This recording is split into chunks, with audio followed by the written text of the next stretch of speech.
So that guy I met on eHarmony? Yeah. We're out together last night and I step off a curb and snap, heel breaks right off my shoe. Oh no. So I say, hell with it, take them off so I'm barefoot, and you'll never guess. What? He leans over, takes off his shoes and socks, and now we're both... You're joking. Amazing, right? At eHarmony, you'll find someone you can be yourself with. Get who gets you on eHarmony. Sign up for eHarmony today.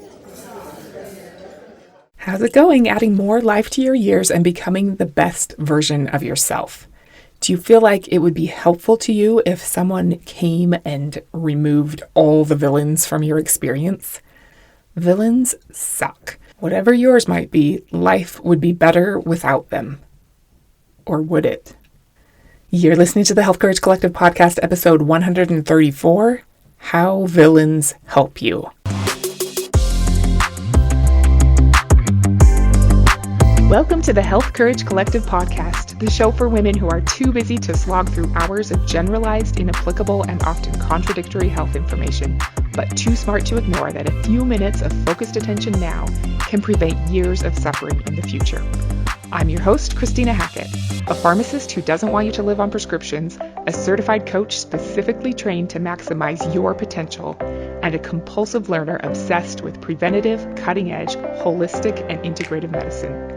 I'm on a mission to increase your physical and mental resilience so you can fearlessly look forward to your next 40-plus limitless years. Your time is now. Let's go. Hello, and welcome to this episode. I am so glad you're here today. I hope you are doing great. Did last week's tips about how to get older faster help give you some ideas of how to do the opposite? We can influence our rate of aging so that we're getting biologically older more slowly than we're getting chronologically older. Today, we're going to talk about villains. Do you have any villains undermining your ability to live bigger and stronger as you get older? I wish you could tell me what they are. Maybe it's something you like too much, like Oreos. Have you heard of that study that showed that Oreos are equally as addictive as cocaine? Or something you hate too much, like low-intensity, steady-state cardio. Boring. Maybe it's family members who don't have the same health span aspirations as you do, or your inescapable poverty of time. Whatever your villains are, it's so easy to believe that our life would automatically level up if only they didn't exist. But what if that's not true? What would happen if we changed the way we see the villains of our life? From big pharma to big agriculture to big tech to the weight loss industry, the beauty industry, the news, social media, convenience foods, comfort, and what's considered normal. There are so many bad guys undermining our ability to thrive into our 80s and 90s. Is wishing they never existed helping us create the future that we want?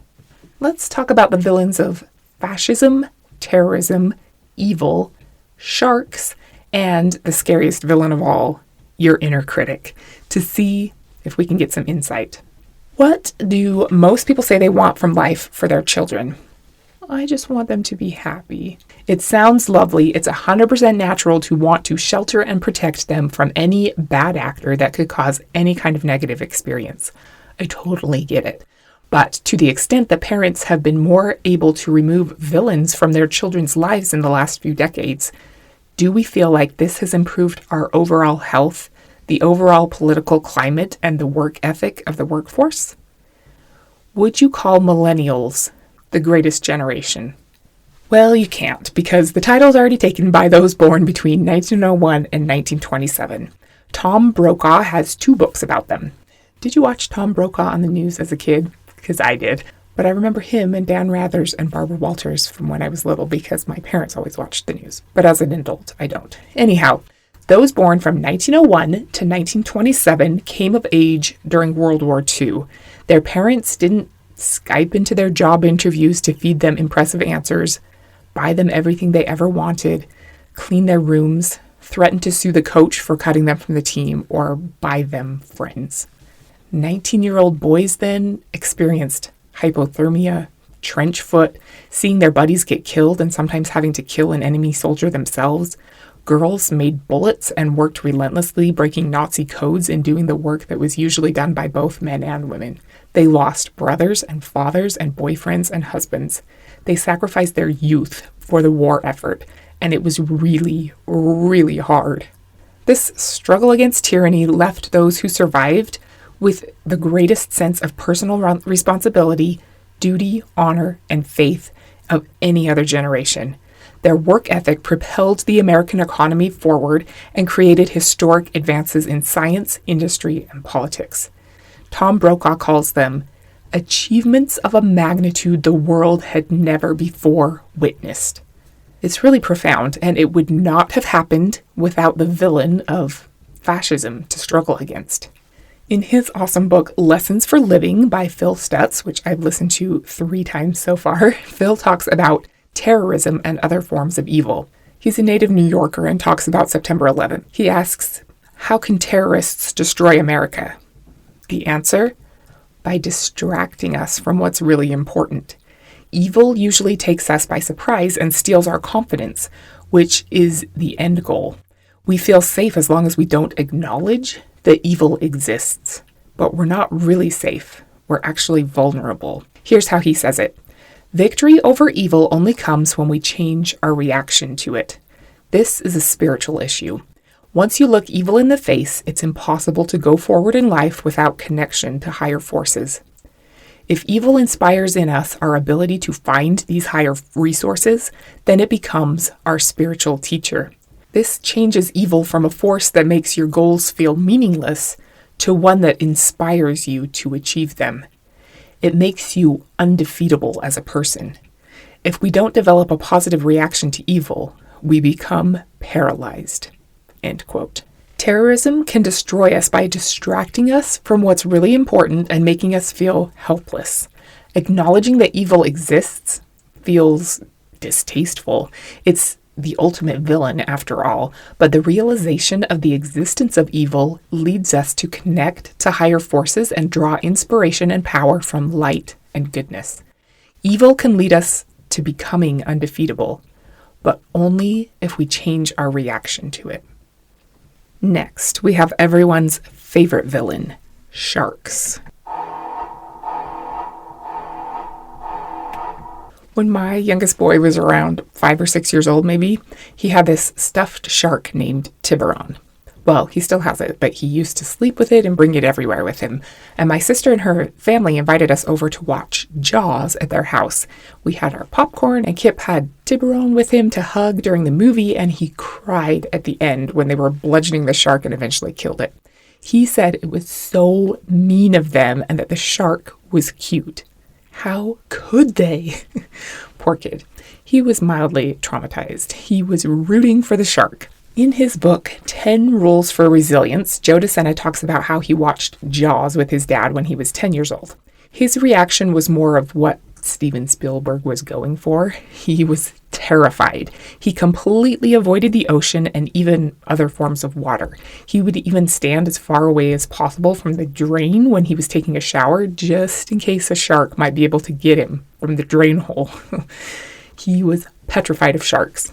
As a young adult in the year 2000, he and his buddies showed up to a relay race in Nantucket that they hadn't even pre-registered for, so they hadn't planned out who was going to do what. They decided that Joe would do the beach run with a heavy backpack portion. When he tagged his buddy after his beach run, he was so relieved that he wasn't the one who had to do the next part, which was to ocean swim across Nantucket Bay. But because he had trained himself to see fear as a go signal rather than a stop sign, he felt the terror and realized it's go time. He ditched his shoes and jumped into that water that he knew full well was a place that sharks were regularly spotted. He was terrified, which was precisely why he decided to do the next leg of the race too, even though that's not really how the race was supposed to work.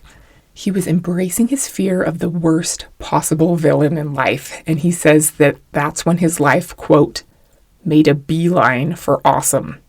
He says he didn't stand there evaluating the situation or making a cost-benefit analysis. He just felt the fear, so he went for it. He was scared the whole time, and when he got safely to the other side, heart pounding, unbeknownst to him, one of the spectators standing at the edge of the sand was his future wife. That's how they met. If he hadn't run towards his villain, they never would have met. It was the fact that he had this lifelong villain haunting him that put him on that Nantucket beach at that exact moment in time. In the book, he says, "The universe sent me the best reward on the planet for facing a huge fear, and the rest is history." Cute, right? How are villains helping you? They're not fun. They don't make our life comfortable. But without them, we can't become the person that we want to be, the person that the world needs us to be. I don't know much about Hercules except the cool story of how he became so amazing, but apparently he had to strangle a lion. Don't worry, the lion was terrorizing a village, although my son would still probably be unhappy about this. Slay a 9-headed hydra, capture a red deer with golden antlers and bronze hoofs, snare a man-eating wild boar, clean manure out of a barn, drive away a flock of carnivorous birds, capture a rampaging bull, capture 4 man-eating horses, steal an armored belt, steal the cattle from a 3-headed 6-legged monster, steal a set of golden apples, and kidnap a 3-headed dog. That's some weird stuff. In Discourses, Epictetus says, "What would have become of Hercules, do you think, if there had been no lion, no hydra, stag, or boar, and no savage criminals to rid the world of? What would he have done in the absence of such challenges? Obviously, he would have just rolled over in bed and gone back to sleep. So by snoring his life away in luxury and comfort, he never would have developed into the mighty Hercules. And even if he had, what good would it have done him? What would have been the use of those arms, that physique, that noble soul, without crises or conditions to stir him into action?" End quote. Who would Harry Potter have become without Voldemort? Luke Skywalker without Darth Vader? Marty McFly without Biff? Are you like Hercules? Minus the wacky animal kidnappings, of course. Would you be as strong as you are today without the villains that you've faced so far? Will you be able to become as strong and capable as you'd like to be in the future without having to face more villains? If you were somehow able to, what good would it do the world without a problem that you are called to solve? In the hero's journey, the heroes need villains just as much as the world needs heroes. Those challenges from trials and rivals make us grow and become better. The power and strength of the villain determines the necessary power and strength of the hero. If the villain is weak, there's no need for the hero to rise to greatness. The biggest opportunities for greatness come from the most sinister villains. Lucky for us, we have some doozies in the world today. Big food, big pharma, big tech, the weight loss industry, the beauty industry, divisive political groups, the normalization and glorification of the insatiable desire for more, the way our medical system is set up, discrimination and economic disparity. The list is really long. How can you use some of them to become more of the person that you hope to be? If your villain is someone or something that inspires fear, like a literal or figurative shark, Joe DeSena says, "Everybody feels fear. It's the response to fear that varies from person to person. How do we become a person with true resilience who uses fear as high-octane fuel rather than experiencing it as a paralyzing tonic? Here's your answer. Get moving." End quote.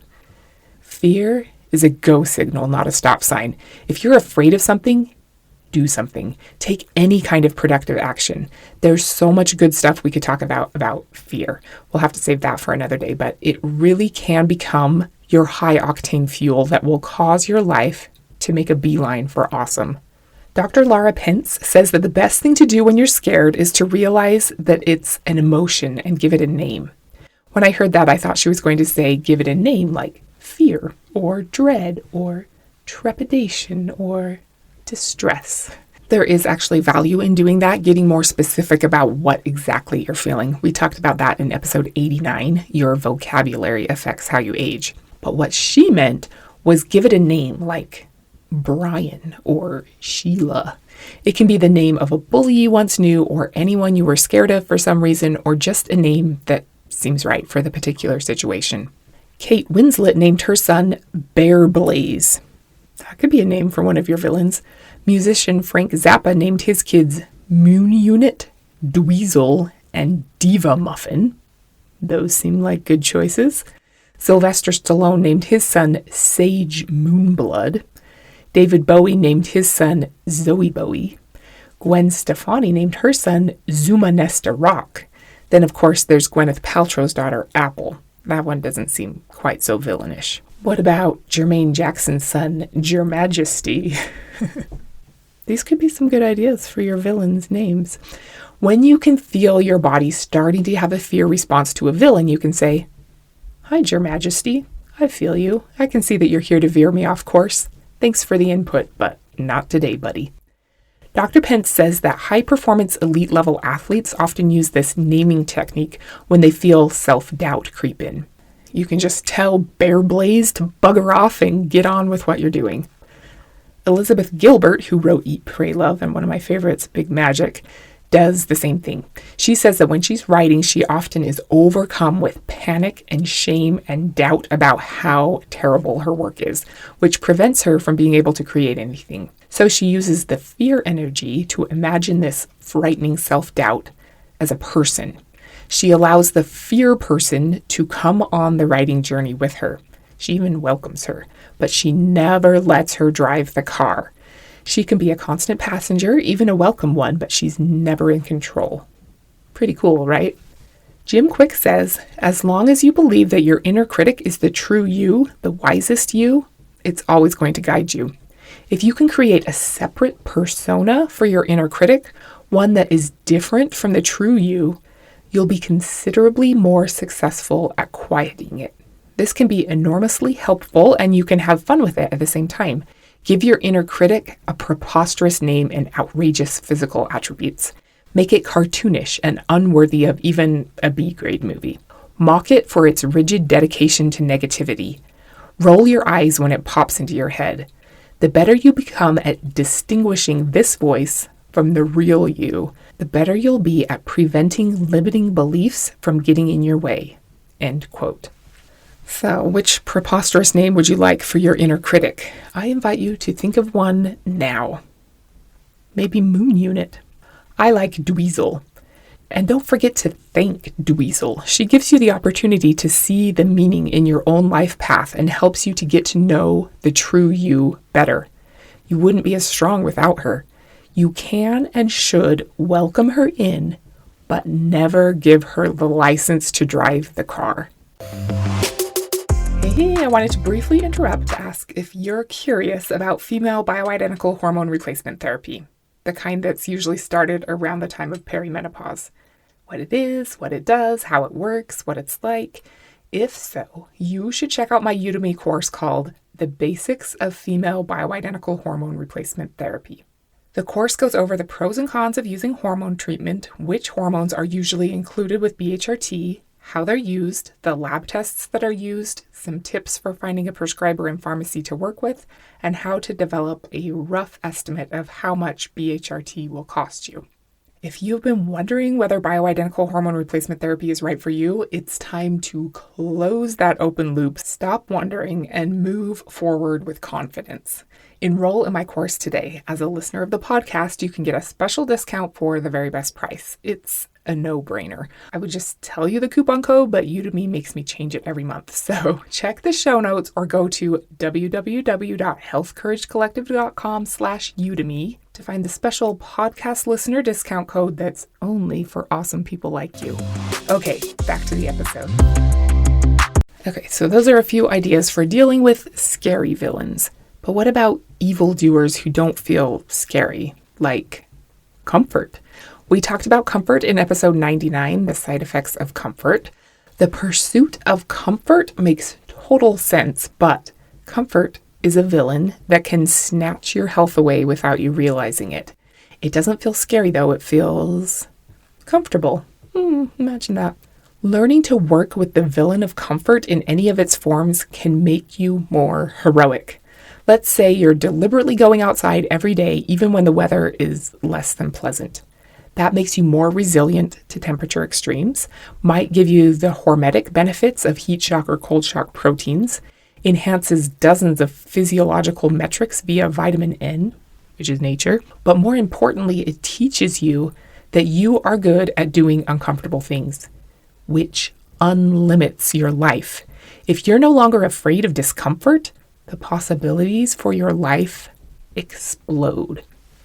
The tool that's most likely to help you defeat the villains in your life and to cause them to be the catalyst to unlimit you and make you awesome is the structure that attracts and holds higher forces in your orbit. What is this tool?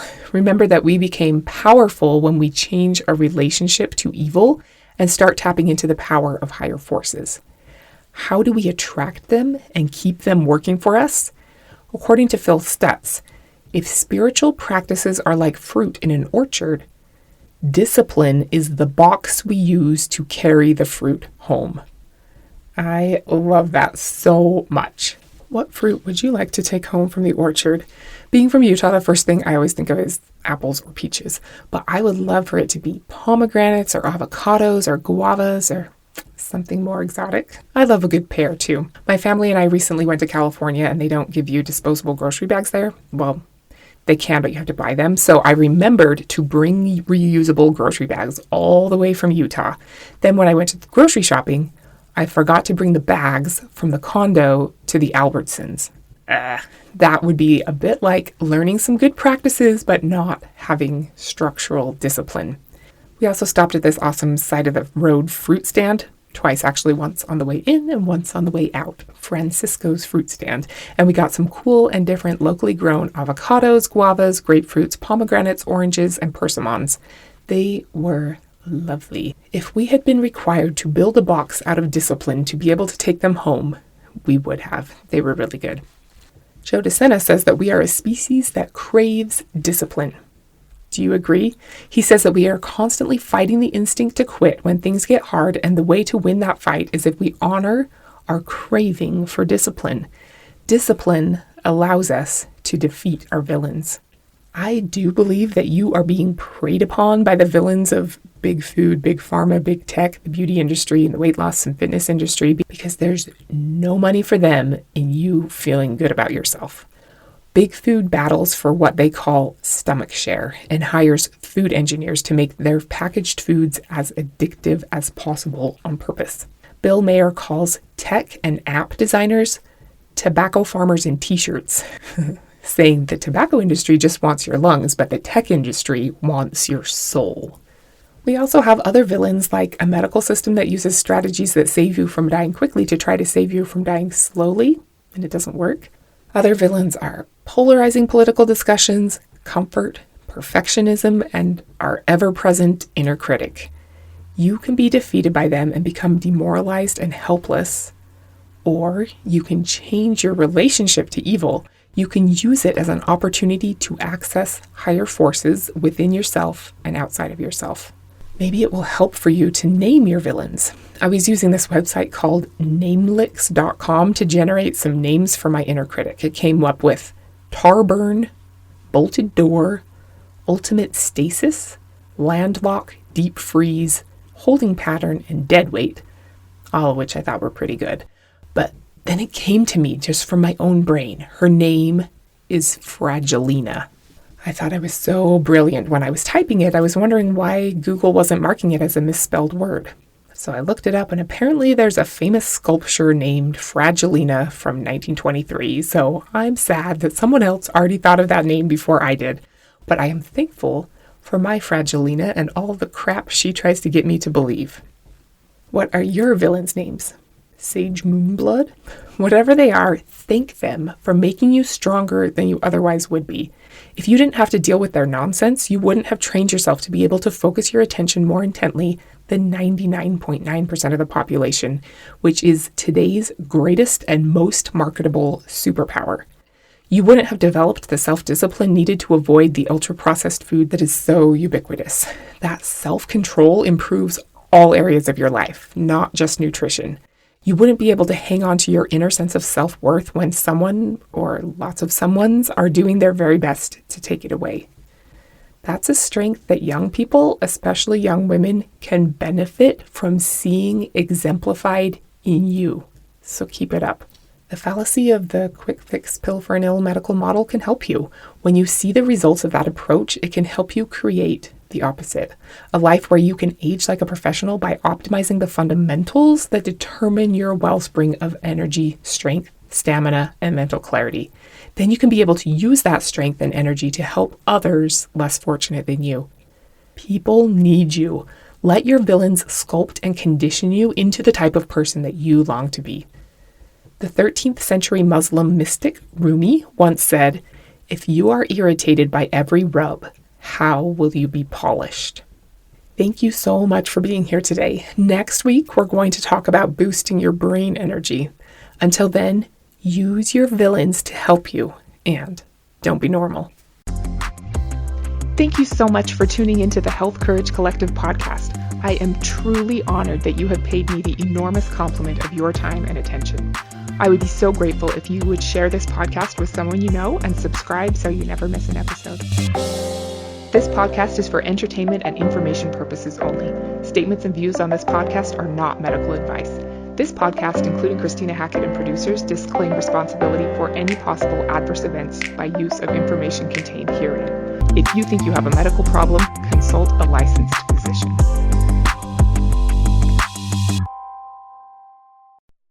So that guy I met on eHarmony? Yeah. We're out together last night and I step off a curb and snap, heel breaks right off my shoe. Oh no! So I say, hell with it, take them off so I'm barefoot, and you'll never guess. What? He leans over, takes off his shoes and socks, and now we're both... You're joking. Amazing, right? At eHarmony, you'll find someone you can be yourself with. Get who gets you on eHarmony. Sign up for eHarmony today.